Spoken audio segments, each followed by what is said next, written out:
Everyone, उम्मीद है आप सब खैरियत से होंगे। जैसा कि आपको पता है कि हमने अपनी एक्साइज एंड टैक्सेशन के लिए लेक्चर सीरीज़ का आगाज़ किया हुआ है, तो ऑलरेडी हम 3 लेक्चर्स कर चुके हैं। अब हमारे 4th लेक्चर की बारी है जिसमें हम पास्ट पेपर्स का एनालिसिस कर रहे हैं। तो स्टार्ट करते हैं excise and taxation inspector past paper analysis. तो सबसे पहला क्वेश्चन हमारे पास है मलकहारा। मलकहारा क्या है? अ सिंधी रेसलिंग गेम। मलकहारा एक सिंधी रेसलिंग गेम है। इसके अलावा नेक्स्ट देखें, पीआईए इस्टेब्लिश इन 1955। पीआईए को कब इस्टेब्लिश किया गया था? 1955 के अंदर 11 मार्च 1955 में इसको इस्टेब्लिश किया गया था। किसको? पीआईए को। आगे देखिए, नूह इस्लाम की एज कितनी है या फिर उन्होंने कितनी एज पाई जब वो इस दुनिया से विसाल फरमा गए थे? तो हज़रत नूह इस्लाम की एज उस वक्त थी 950 साल और उन्हें नजीउल्लाह भी कहा जाता है। इसके अलावा हज़रत नूह इस्लाम के 4 बेटे थे, हाम, साम, कनान, याफत। ठीक है। अगर हम बात करें बीवी और कनान, ये पीछे रह जाने वालों में से थे। इनकी जो कश्ती थी वो कोफा से चली जो जूदी तक गई थी, अरारत के मकाम तक। नेक्स्ट क्वेश्चन हमारा देखें, जो इनकी कश्ती थी इनको डिस्कवर किया था 1960 में, नाउ इन तुर्की म्यूज़ियम। यहाँ पे मैं आपको कंफर्म कर दूँ, तुर्की का जो नाम पहले तुर्की था बट अब वो तुर्की से बदल के तुर्की क्या कर दिया गया है। तो ये बच्चे मिस्टेक करते हैं, तुर्की का असल नाम तुर्की है, तुर्की नहीं है। नेक्स्ट देखिए, सियाचिन ग्लेशियर कहाँ पे मौजूद है? सियाचिन ग्लेशियर कहाँ पे है? ये बल्तिस्तान के अंदर है। अगर हम बात करें तो ये बैटल ग्राउंड बना 1984 के अंदर, हाईएस्ट इन द वर्ल्ड। तो ये क्वेश्चन अक्सर पेपर्स में आता है, highest battle ground in the world is, तो ऑप्शन उसका होगा हमारे पास राइट आंसर सियाचिन ग्लेशियर। आगे देखिए, मैग्ना कार्टा लिबरेशन कब इंट्रोड्यूस हुआ था? 1215 के अंदर मैग्ना कार्टा इंट्रोड्यूस हुआ था। साइन किया था इसको जॉर्ज किंग ने इन इंग्लैंड में इसको साइन किया था। इसके अलावा अगर हम देखें तो चाइनीज़ क्ले कहाँ पाई जाती है? हुंजा झील के पास। चाइनीज़ क्ले कहाँ पे है? हुंजा के पास है। इसके अलावा खाना काबा के गिर्द एक चक्कर को शूत बोलते हैं। क्या बोलते हैं? शूत। 7 शूत को तवाफ़ कहते हैं। तवाफ़ हज और उम्रा में फ़र्ज़ है। नेक्स्ट क्वेश्चन हमारा देखें, उम्रे के अंदर 3 फ़र्ज़ होते हैं। पहला है तवाफ़ करना, एहराम बांधना, सफ़ा जाना, सफ़ा मरवा जाना। नेक्स्ट देखें, हज के अंदर भी 3 ही फ़र्ज़ हैं, तवाफ़ करना, एहराम बांधना और अरफात जाना। इसके अलावा नेक्स्ट हमारा क्वेश्चन आता है दुल्हन पोएम थी जो कि बलोची राइटर ने लिखी थी जिनका नाम था इसहाक शमीम ने ये पोएम लिखी थी दुल्हन। इसके अलावा नेक्स्ट हमारा देखिए क्वेश्चन, वार ऑफ वाटरलू कहाँ पे लड़ी गई थी? 1815 के अंदर इन बेल्जियम में लड़ी गई थी वार ऑफ वाटरलू, जहाँ पे नेपोलियन को शिकस्त हुई थी। नेक्स्ट हमारा क्वेश्चन है, नेपोलियन की जो वॉर है या उसका कंपटीशन है किसके साथ होता है? Napoleon versus Duke of Wellington. और फिर इसी में एक और क्वेश्चन आप देख लें, Tipu Sultan versus Wellesley Richard 1799। Tipu Sultan की जो बैटल होती है वो वेल्सले के साथ होती है 1799 के अंदर। नेक्स्ट हमारा क्वेश्चन है, वार ऑफ इंडिपेंडेंस कब लड़ी गई थी? वार ऑफ इंडिपेंडेंस लड़ी गई थी 10 मई 1857। कहाँ पे लड़ी गई थी? मेरठ के मकाम पे ऑफ यूपी यानी कि उत्तर प्रदेश। नेक्स्ट क्वेश्चन हमारा देखिए, doctrine of lapse by lord Dalhousie in 1848। ये डॉक्ट्राइन कब आता है? 1848 के अंदर आता है। बेसिकली ये एक्ट था क्या? ये डॉक्ट्राइन ये था कि जो पहले हमारे पास एम्पायर होते थे, बाज़ एम्पायर ऐसे थे जिनके पास या फिर जो कुछ गवर्नर्स थे उनके बेटे नहीं होते थे। तो पहले सिस्टम ये चलता था कि नस्ल दर नस्ल हुकूमतें चलती थी, इस तरह डेमोक्रेसी नहीं थी, वहाँ पे डिक्टेटरशिप थी, बाप से बेटे, बेटे से पोते और पोते से फिर आगे वो चलते जाते थे। बट जब ये डलहौजी साहब आते हैं, इन्होंने ये अपना डॉक्ट्राइन दिया था और इसके अकॉर्डिंगली जब किसी भी गवर्नर या किसी भी राजा का टेन्योर ख़त्म हो जाए और उनकी कोई औलाद ना हो, बेटा ना हो और अडॉप्टेड सन हो, तो वो जो प्रॉपर्टी है, वो जो स्टेट है, वो किसके पास चली जाएगी? वो गवर्नमेंट के पास चली जाएगी। अलावा देखें वॉर ऑफ इंडिपेंडेंस में कुछ पर्सनालिटीज़ ऐसी थी जो जिनके नाम बहुत ज़्यादा प्रोमिनेंट है, जिनमें एक है झांसी की रानी, इनको लक्ष्मीबाई भी कहा जाता है। ये किन के साथ लड़ी थी? ब्रिटिशर्स के ख़िलाफ़ लड़ी थी। आगे क्वेश्चन हमारे पास इस्लामिया से आ गया है। ज़कात का जिक्र कहाँ पे है? सूरह तौबा के अंदर। ज़कात कब फ़र्ज़ होती है? 2 हिजरी में। और ज़कात के टोटल कितने मसारिफ़ हैं? 8। फिर नेक्स्ट देखें ज़कात का कुरान पाक में कितनी बार जिक्र किया गया है? तो इसका 32 टाइम्स इसका जिक्र है कुरान पाक के अंदर। इसके अलावा देखें Anwar Sadat Egyptian statesman and president, third president थे योम कपूर 6 to 25 अक्टूबर 1973 इनसे मंसूब है। फिर देखें यहाँ पे ये योम कपूर क्या था? Was fought in holidays in Golan Heights. Golan Heights में ये लड़ी गई थी war, Sinai Peninsula and Suez Canal. ठीक है। अगला क्वेश्चन हमारा है according to past papers 1978 Camp David Accord and received Nobel Prize peace prize. Camp award होता है और वो 1978 के अंदर क्या उन्हें मिलता है? नोबेल प्राइज़ मिलता है। अगला क्वेश्चन हमारा देखें अफ़वानुल मुस्लिमीन असैसिनेटेड हिम, किसको? कैंप डेविड को। और ये आते क्यों हैं? ये पार्लियामेंट को एड्रेस करते हैं। नेस्ट को, नेस्ट किसकी एजेंसी है? ये है इसराइल की। आगे देखिए सार्क कब बनती है? 1985 के अंदर। Pakistan join in 2007। फिर देखिए इसकी 14 जो समिट होती है वो दिल्ली में होती है। 1950 इंडिया बिकेम रिपब्लिक। 1950 के अंदर इंडिया क्या बनता है? रिपब्लिक बनता है। नेक्स्ट क्वेश्चन हमारा देखें sir Aga Khan three headed the Shimla deputation in 1906 में। सर आगा खान शिमला डेपुटेशन को हेड करते हैं 1906 के अंदर। नेक्स्ट क्वेश्चन हमारा है शिमला कॉन्फ्रेंस। शिमला डेपुटेशन और शिमला कॉन्फ्रेंस में डिफरेंस है, तो बच्चे इस चीज़ को अक्सर आपस में मिक्स कर देते हैं। शिमला डेपुटेशन 1906 में हुई थी और शिमला कॉन्फ्रेंस होती है लॉर्ड वेवल इन 1945 में। नेक्स्ट क्वेश्चन हमारा पास है सर सैयद अहमद खान वाज जज इन बजनौर इन 1857। जब वार ऑफ इंडिपेंडेंस होती है तो सर सैयद अहमद ख़ान जो है वो जज के ओहदे पे होते हैं। कहाँ पे? बजनौर के अंदर। 1870 के अंदर क्या लिखते हैं? ये तहज़ीबुल अखलाक लिखते हैं। तहज़ीबुल अखलाक कब लिखी गई थी? 1870 के अंदर। उसके बाद फिर 1846 के अंदर ये लिखते हैं असारुस सनादीद। और फिर एडनबर्ग यूनिवर्सिटी इन्हें डिग्री देती है LLD की इन 1889 के अंदर। किसको?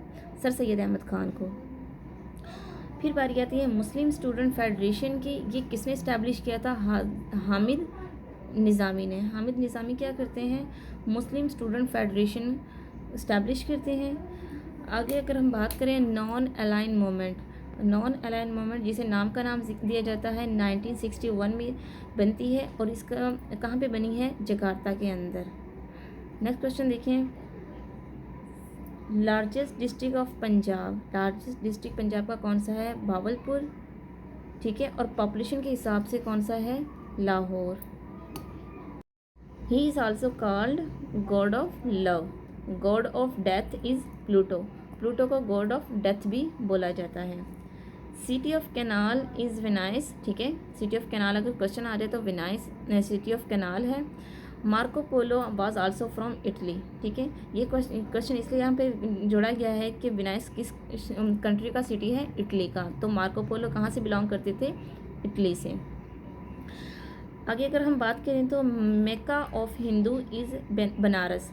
जिस तरह मुसलमानों के लिए मक्का बहुत ही मुक़द्दस जगह है, इसी तरह हिंदुओं के लिए जो हिंदू कल्चर से बिलोंग करते हैं उनके लिए बनारस एक ख़ास जगह है। ठीक है। फिर बनारस में एक सिटी है काशी जो कि ओल्डेस्ट सिटी कंसिडर किया जाता है। Kashi is the oldest city of Banaras. Next अगर हम देखें तो बनारस को सिटी ऑफ टेम्पल्स भी कहा जाता है। Banaras is also called city of temples. और बनारस वो जगह है जहाँ पे गंगा एंड जमुना आपस में मिलते हैं। गंगा और जमुना कहाँ पे मिलते हैं? बनारस के अंदर। और ये बनारस के बारे में एक बात बड़ी फेमस है कि इनका एक अकीदा है कि कोई इंसान जितने भी गुनाह कर ले, जितने भी गलत काम कर ले, जो भी कर ले, अगर वो एक दफ़ा गंगा जमुना में नहा ले, गंगा जल में नहा ले तो उसके सारे गुनाह माफ़ हो जाते हैं। जिस तरह हमारा अकीदा है, हम मुसलमान हैं, हम हज करते हैं और जब हम हज से वापस आते हैं तो हम बिल्कुल गुनाहों से पाक होते हैं। मुसलमान बिल्कुल ऐसे होता है जिस तरह न्यू बॉर्न बेबी होता है, तो इनका भी ये अकीदा है। नेक्स्ट अगर हम बात करें तो बनारस की सबसे ख़ास बात यह है कि it is famous for silk production. ठीक है, बनारस जो है सिल्क प्रोडक्शन के लिए फ़ेमस है और सिल्क की प्रोडक्शन जापान में भी बहुत ज़्यादा होती है। यहाँ पे आप चीज़ें देखें, हमने एक क्वेश्चन पास्ट पेपर में आया था, Mecca of Hindu is Banaras. ठीक है, इसका ऑप्शन था बनारस, बट वहाँ से हमने कितने क्वेश्चंस निकाले हैं? City of temples, met Ganga and Jamuna, famous for silk production. फिर सिल्क प्रोडक्शन कहाँ पे होती है? जापान में भी बहुत ज़्यादा होती है। फिर बनारस के बारे में एक चीज़ बहुत फेमस है कि वहाँ की साड़ियाँ बहुत फेमस हैं, वहाँ के ठग जो लुटेरे होते हैं ये बड़े फेमस है, और बनारस का पान भी बड़ा फेमस है। ये बचपन में एक सॉन्ग सुना करते थे, वो अमिताभ बच्चन की मूवी में भी था कि खाई के पान बनारस वाला, तो ये वो वाला सीन है। अगर किसी को याद ना भी रहे तो वो मूवी याद रखिएगा, क्योंकि आजकल की जनरेशन को इस तरह की बातें बड़ी याद रहती हैं। अच्छा जी, आगे देखें फ्लेटले। फ्लेटले क्या है? Philately is a hobby of stamp collection. हर बंदे का अपना एक हॉबी होता है, तो जो स्टैम्प कलेक्शन का हॉबी है उसको फ्लेटले कहते हैं। फिर देखिए मार्को पोलो विजिटेड यूरोप 1272 से लेकर 71 से लेकर 55 तक ये इसका विज़िट करते हैं। नेक्स्ट देखें Stephenson's engine name is George. Stephenson ने जो इंजन बनाया था उसका नाम क्या था? जॉर्ज। इसके अलावा स्टीफन ने एक और इंजन ईजाद किया था जिसका नाम था द रॉकेट। आगे अगर हम बात करें ice hockey is played in. Ice hockey कहाँ पे खेली जाती है? आइस हॉकी खेली जाती है कनाडा के अंदर। ठीक है, कनाडा क्या है? National game of ice hockey is national game of Canada. Canada की नेशनल गेम कौन सी है? आइस हॉकी है। और अगर हम बात करें पाकिस्तान की, तो पाकिस्तान की नेशनल गेम कौन सी है? हॉकी। आइस हॉकी कनाडा की है और सिंपल हॉकी किसकी है? पाकिस्तान की। आगे देखिए डेविस कप फॉर टेनिस। अब देख सकते हैं क्वेश्चन यहाँ पे आ सकता है, Davis Cup is belong to which sport? तो ये टेनिस से इसका ताल्लुक है। आगे देखिए हाईएस्ट बाय यूएस। अच्छा, ये कप सबसे ज़्यादा जो जीता है वो यूएस ने जीता है 32 टाइम्स, ऑस्ट्रेलिया 28। फिर देखें तिब्बत को चौहान भी कहते हैं। ओरिजिन पोलो इन 525। पोलो की जो ओरिजिनेशन होती है वो कहाँ से कब होती है? 525 के अंदर। और यहाँ पे एक और मैं क्वेश्चन आपको बता दूँ, कुतुबुद्दीन ऐबक जो है वो पोलो खेलते हुए उनकी डेथ हुई थी। अगला हमारा क्वेश्चन है Islamabad is a federal territory. ठीक है, इस्लामाबाद फ़िलहाल जो फेडरल टेरिटरी है, एंड बिफोर इट, इससे पहले it was part of Punjab. तो ये क्वेश्चन इस तरह से आया था कि Islamabad part of which province before it becoming federal territory? तो ये इसका राइट आंसर है पंजाब। चाइना कनेक्टेड बाय कंजराब पास। कंजराब पास जो है वो चाइना को जोड़ता है पाकिस्तान के साथ। Pakistan highest ATM found in it. Pakistan की सबसे हाईएस्ट एटीएम जो है वो पंजाब पास के पास पाई जाती है, जो कि एक नेशनल बैंक है। फिर देखिए कराकोरम हाईवे जो है सिल्क रोड N35 को बोलते हैं सिल्क रोड। इसकी लेंथ क्या है? लेंथ इसकी है 1300 किलोमीटर। इसकी लेंथ है 1300 किलोमीटर। फिर अगर हम बात करें तो 806 kilometre in Pakistan, 806 kilo in Pakistan, remaining in China. ठीक है, सिल्क रोड की अगर हम बात करें N35 की बात करें तो टोटल इसकी लेंथ है 1300 किलोमीटर। 806 किलोमीटर जो है वो पाकिस्तान के अंदर है, बाकी चाइना के अंदर है।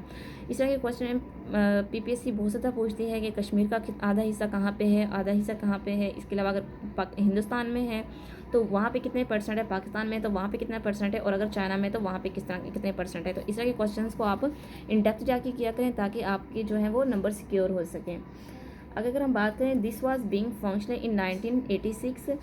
जो सिल्क रोड है जो है वो रोड फंक्शनल कब होती है? 1986 के अंदर, और ओरिजिनेट होती है काशगर। अगर हम बात करें तो ये कहाँ से कहाँ तक? तो काशगर था ये हसन अब्दाल पाकिस्तान में है, काशगर ये चाइना में है। तो काशगर से लेकर हसन अब्दाल तक इसकी ड्यूरेशन है। ये जो इसकी मेजरमेंट है वो काशगर से लेकर हसन अब्दाल तक है। आगे अगर हम बात करें तो इसकी कंस्ट्रक्शन में टोटल 810 वर्कर्स की डेथ हुई थी, 810 जिनमें से 200 चाइनीज़ थे। फिर इसके ऊपर एक बुक लिखी गई थी, history of Karakoram highway, history of Karakoram highway, जो कि लिखी थी मोहम्मद मुमताज़ खालिद ने। आगे अगर हम देखें असारुल बाकिया एंड किताबुल हिंद, ये दोनों किताबें किसने लिखी थी? ये अल-बैरूनी ने लिखी थी। अल-बैरूनी हिंदुस्तान कब आए थे? ये गजनवी पीरियड में हिंदुस्तान आए थे। आगे अगर हम देखें तो Jinnah barrage constructed in 1946, Jinnah barrage को कब बनाया जाता है? 1946 के अंदर। ये कहाँ पे है? कालाबाग इन मियाँ वाली इन इंडस्ट्री पर, ठीक है, जिना बैराज। नेक्स्ट क्वेश्चन देखें, गद्दू इन सिंध, गद्दू बैराज कहाँ पे है? सिंध के अंदर है, और ये कश्मीर जो जहाँ पे ये है वो है, इस जगह का नाम कश्मीर है।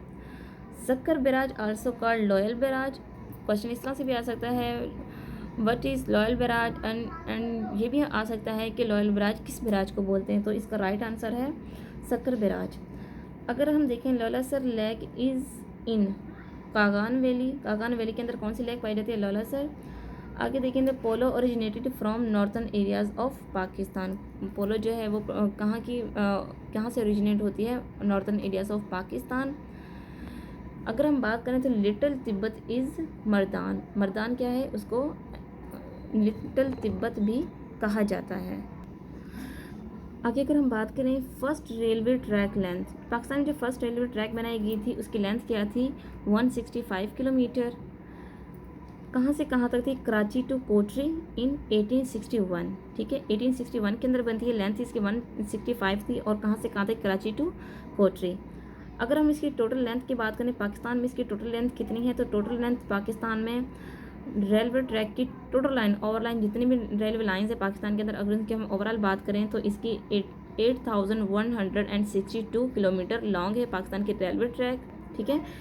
आगे अगर आप बात करें तो छांगा मांगा फॉर कोरल, छांगा मांगा जो जंगल है ये दुनिया का सबसे बड़ा जंगल है, जिसे हाथ से लगाया गया था, जो कि ब्रिटिश ने लगाया था 1866 के अंदर, और इसका नाम दो डाकू थे, छंगा और मंगा, तो उनके नाम, उन दोनों भाइयों के नाम पे इस जंगल का नाम रखा गया था छांगा मांगा फॉरेस्ट। और ये बेसिकली लगाया किस लिए था? ब्रिटिशर्स ने, ब्रिटिशर ने इसलिए लगाया था, ज़ाहिर 1861 के अंदर ब्रिटिश की हुकूमत थी, तो उन्होंने इस यहाँ से कोयला हासिल करने के लिए, क्योंकि रेलवेज़ को पहले कोयले पे चलाया जाता था, तो मैं आपको मज़ीद एक्स्ट्रा इन्फॉर्मेशन दे रही हूँ, हर एमसीक्यू के साथ तमाम चीज़ों को इंटरलिंक करके मेमोराइज़ करके बड़े ध्यान से आप अपने पेपर्स को अटैम्प्ट करना है। आगे देखें length of Gwadar motorway, Gwadar motorway की लेंथ कितनी है? 892। ये बनाई कब गई थी? मुशर्रफ के एरा में बनाई गई थी, ठीक है, और ये कहाँ से कहाँ तक? फ्रॉम गवादर टू रथोडोर, ये गवादर से रथोडोर तक है। इस्लामाबाद मोटरवे की लेंथ कितनी है? 335 किलोमीटर। अगर हम बात करें कोहोटा रिसर्च लेबॉर्ट्री वाज सेटअप इन कोहोटा 1976 के अंदर। डॉक्टर अब्दुल कदीर खान जो है उनकी डेथ कब होती है? 10 अक्टूबर 2021। डॉक्टर अब्दुल कदीर खान इस दुनिया से कब रुखसत फरमाते हैं? 10 अक्टूबर 2021 के अंदर। अगर हम बात करें oil and natural gas in Punjab in 1960, Punjab के अंदर ऑयल एंड गैस जिसे हम फॉसल फ्यूल्स भी कहते हैं, ये कब डिस्कवर हुए थे? 1960 के अंदर। फिर इसकी प्रॉपर जो ड्रिलिंग थी आफ्टर 4 ईयर स्टार्ट होती है 1964 के अंदर। फिर प्रोडक्शन इस पे स्टार्ट होती है 1967 के अंदर इन डिस्ट्रिक्ट अटक में इससे प्रोडक्शन ये स्टार्ट करते हैं। आगे अगर हम बात करें तो मारी field famous for gas field, मारी फील्ड जो है वो मशहूर है गैस फील्ड के लिए। ये कहाँ पे पाई जाती है? सिंध गौटकी में, सिंध गौटकी में मैरी फील्ड कहाँ पे? सिंध गौटकी में, और ये फेमस क्यों है? गैस की वजह से। अगर हम बात करें तो ये सेकंड लार्जेस्ट रिजर्वायर है, ठीक है। आगे हम देखें तो हाउ मैनी बर्ड स्पेशीज़ इन पाकिस्तान, पाकिस्तान में टोटल कितने स्पेशीज़ पाए जाते हैं बर्ड्स के? तो ये है 786, 786। Abbottabad name after James Abbott 1853, Abbottabad जो सिटी का नाम है वो जेम्स एबट के नाम पे रखा गया था 1853 के अंदर। आगे अगर हम बात करें 1947 में मिलिट्री एकेडमी जो बनाई गई थी वो उसका नाम था PMA। Osama bin Laden was killed here, इस एकेडमी में ऑपरेशन हुआ था और उसामा बिन लादेन को यहाँ पे किल किया था इन्होंने। Karakoram is Turkish word, Karakoram Turkish word है, इसका मतलब है आइस माउंटेन। ठीक है, नेक्स्ट क्वेश्चन हमारा है Chitral became part of Pakistan in 1969। Chitral जो है पाकिस्तान का हिस्सा बनता है 1969 के अंदर। फिर भावलपुर जो हमारे पाकिस्तान के साथ कब अनेक्स होते हैं? 3 अक्टूबर 1947 भावलपुर पाकिस्तान के जो वो हिस्से में आ जाता है। आगे अगर हम देखें तो Iqbal was given the title of sir 1922। But ये क्या कहते हैं कि पहले मेरे उस्ताद मीर हसन को दो, फिर उन्हें शम्सुल उलमा का खिताब दिया गया था। ठीक है, जॉर्ज 5 ने इनका ये टाइटल इनको दिया था। अल्लामा इकबाल ने कहा था कि मुझे टाइटल देने से पहले मेरे उस्ताद मीर हसन को दो, शम्सुल उलमा का उन्हें खिताब दिया गया था और फिर उसके बाद इन्हें सर का टाइटल मिला था। फिर देखिए बांगे दरा लिखते हैं 1924 के अंदर, जो कि उन्होंने लिखी थी माँ की याद में। नेक्स्ट हमारा क्वेश्चन है अरमगाने हिजाज कब लिखते हैं? 1938 के अंदर। उसके बाद अगर हम देखें तो Arya Samaj was founded in 1875। Arya Samaj की जो फाउंडेशन होती है वो 1875 के अंदर होती है और बनाने वाले कौन होते हैं? मौलाना शंकर आनंद सरस्वती ये बनाते हैं। इसके अलावा अगर हम बात करें MSF women wing establish in Delhi में बनाया जाता है इन 1941 के अंदर। राजा सर महमूदाबाद मर्दों के लिए बनाते हैं इन 1937। आगे अगर हम बात करें तो Quaid-e-Azam Mohammad Ali Jinnah founder of Pakistan resign करते हैं फ्रॉम इम्पीरियल काउंसिल 1919 में। करती क्यों हैं? ड्यू टू रोल्ट एक्ट आता है तो इनको ये बात समझ नहीं आती, तो फिर ये क्या करते हैं, ये इम्पीरियल काउंसिल से 1919 के अंदर रिज़ाइन कर देते हैं। और ये जो इम्पीरियल लेजिस्लेचर काउंसिल जो होती है ये कब इस्टेब्लिश होती है? 1853 में ये इस्टेब्लिश होती है। आगे अगर हम देखें तो मजहरुल हक आल्सो रिज़ाइन, तो ये क्वेश्चन इस तरह से भी आ सकता है कि कायद-ए-आज़म के साथ वो दूसरी पर्सनालिटी कौन सी थी जिन्होंने रोल्ट एक्ट की वजह से रिज़ाइन किया था? तो कौन थे वो? मजहरुल हक। फिर आगे देखें Sadae Pakistan publish in Sindh. Sadae Pakistan newspaper था जो पब्लिश हुआ था सिंध से। आगे देखें लॉर्ड बेंटिक जो था इन्होंने इंट्रोड्यूस करवाई थी इंग्लिश इन इंडिया। इंग्लिश को इंट्रोड्यूस इंडिया में किसने करवाया था? लॉर्ड बेंटिक ने। अगला हमारा देखें Agra summit held in 2001। Agra founded by Sikandar Lodi. Agra city किसने बनाया था? सिकंदर लोदी में। यहाँ पे एक और क्वेश्चन है, आगरा में ताजमहल भी मौजूद है और ये कब बना था? 1451 से लेकर 1526 तक। अगला क्वेश्चन अगर हम देखें तो अर्जुमंद बानो 1631 में इनकी डेथ होती है। सुइज़ कैनाल इसकी टोटल लेंथ है 193 किलोमीटर और इसे कब नेशनलाइज़ किया जाता है? 26 जुलाई 1956 में इसको नेशनलाइज़ किया जाता है। नासिर अरफात इसको करते हैं नेशनलाइज़ करते हैं और 4 नवंबर 1956 में सिनाई पेनिनसुला जो है विड्रॉ आर्मी अपनी आर्मी को यहाँ से विड्रॉ कर लेते हैं और फिर ये बंद रहती है सुएज़ कैनाल कब तक? टिल 1951 तक। तो इस तरह के मामला इनके साथ चलते रहते, कभी बंद कर दिया कभी खोल दिया। नेक्स्ट क्वेश्चन देखें रिकोडिक माइन ये किस वजह से फेमस है? गोल्ड एंड कॉपर की वजह से।